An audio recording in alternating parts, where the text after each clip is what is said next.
Hey, I'm back. So these egg bites look a bit better. I'm trying to figure out the cooking time. I've been following a video on YouTube, and it always says 8 minutes.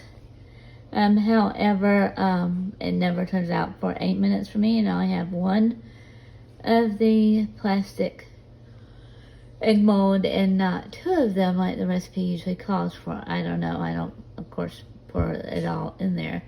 But I have been trying to figure it out.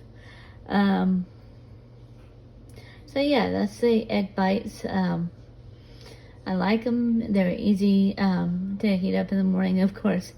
About 30 seconds in the microwave for two of them. And they're yummy, delicious, low carb, and very, very easy to make. And I do want to get a second egg mold so that I can just double up the recipe and use it, but I've got to figure out the time on the Instapot, which I've been having a little bit of trouble with the Instapot so far, with getting the recipes to turn out exactly.